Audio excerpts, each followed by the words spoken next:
How do you thrive in your PhD journey? When you start a PhD, everybody talks about the research. They talk about your dissertation, your methodology, your literature review, your data, your defense are all talked about, but there's something we don't talk about enough. What happens to you while you're doing all of that? Because you can make progress academically while slowly running yourself into the ground physically and mentally. You can meet every deadline and still be exhausted. You can finish another chapter and still feel like you're falling behind. And you can become so focused on earning the degree that you forget there's a person behind this research. And that's why today I want to talk about something I call research wellness and how to protect your mind as well as maintain your physical health and create a balance and stay connected to your purpose through your PhD journey. Because the goal shouldn't simply be to finish. The goal is to finish without losing yourself in the process. And one thing I learned during my doctoral journey is that completing a PhD requires more than an academic ability. It's going to require systems, it's going to require boundaries, and it's going to require discipline. And it requires learning how to sustain yourself through a process that can last several years.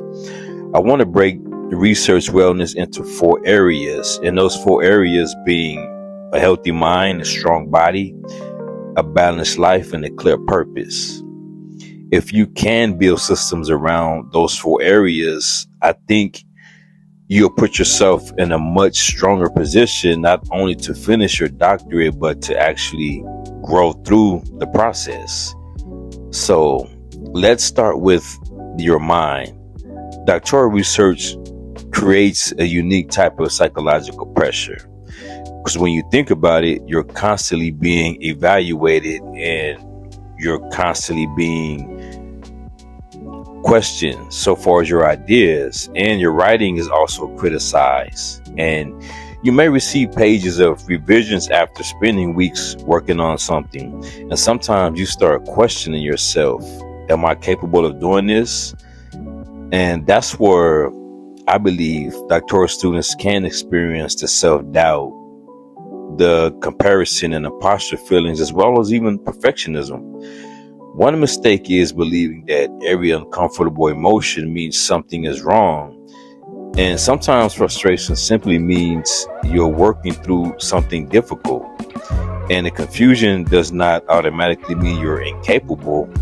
A rejected draft does not mean you don't belong in the program. And feedback is not necessarily a judgment of your intelligence. You have to learn to separate these two.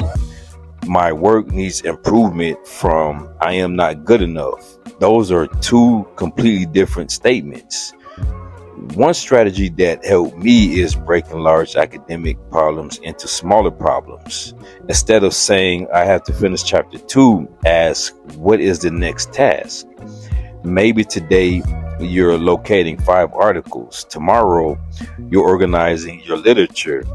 The next day you're writing 1 subsection. And smaller tasks actually reduce cognitive overload and create measurable progress. You also need periods when you're not thinking about your dissertation. This means you have to give your brain permission to recover. And recovery actually is not laziness. Recovery is part of sustained performance. The second part of research wellness is your physical health. And this is one doctoral students can easily neglect. Because think about how much time research requires you to sit, as well as the reading and the writing and coding, and also reviewing articles and the Zoom meetings and the time you spend on revising. Then suddenly several hours have passed and you've barely moved. Your physical condition affects your ability to concentrate and sustain energy. You don't have to become an athlete. The objective is movement. And by movement, I'm referring to you can walk, lift weights, run, stretch, even go outside. long as you find something you can consistently incorporate into your schedule. For me, exercise also represents something bigger. For me, it's a reminder that my identity isn't limited to academic work. And when you're exercising, you're temporarily stepping away from the dissertation environment. That mental separation can be valuable, and pay attention to the basics. And our basics are what's also important, such as sleep and nutrition and hydration. And as I mentioned earlier, movement. You cannot continuously ask your brain to perform at a high level while neglecting the body supporting it. Treat physical wellness as part of your doctoral system, not something you'll get back to after graduation. The third area is balance. Now, when I say balance, I don't mean every area of your life receives equal time every day. That probably is unrealistic. There will be weeks when your dissertation requires more attention. There may be other weeks when family, work, or personal responsibilities require more attention. Balance is really about preventing one goal from consuming your entire identity. This is especially important for doctoral students who are also parents, spouses, and caregivers, as well as even employees and business owners, or just a professional working full time. You cannot treat your schedule like someone whose only responsibility is graduate school. You have to build a system around your actual life. That means establishing boundaries. Maybe you don't work on your dissertation after a certain time. Maybe Saturday morning is dedicated research time, or maybe certain evenings belong to your family. The specific system will be different for everyone, but you need a system, because in your entire strategy, if your entire strategy is I'll work on my dissertation whenever I have time, you'll probably discover that you never feel like you have enough time.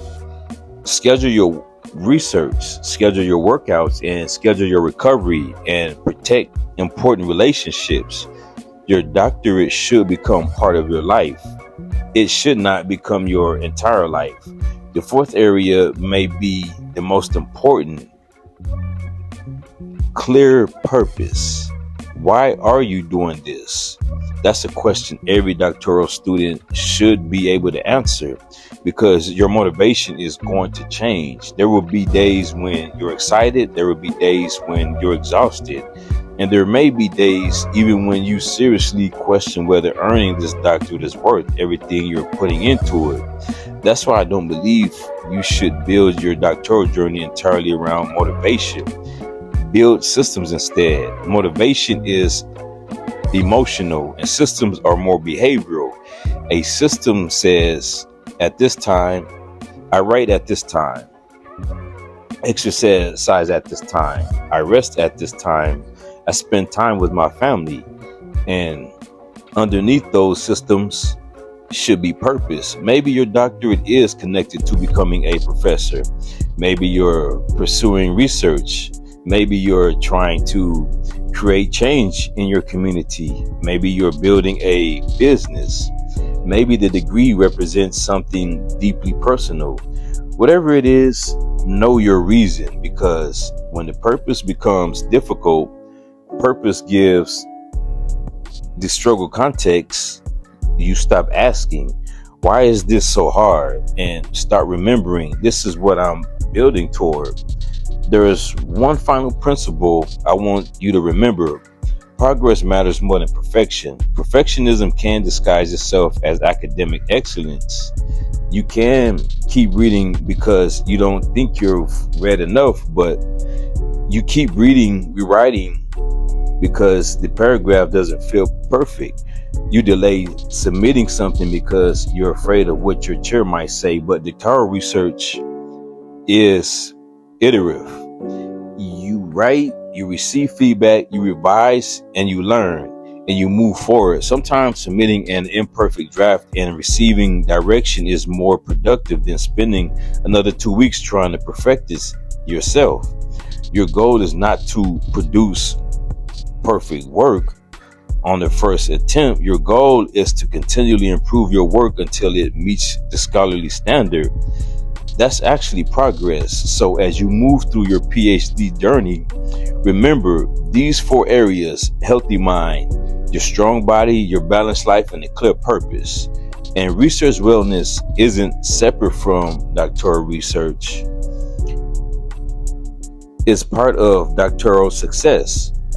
Protect your mind, take care of your body, build boundaries around your life, stay connected to why you started.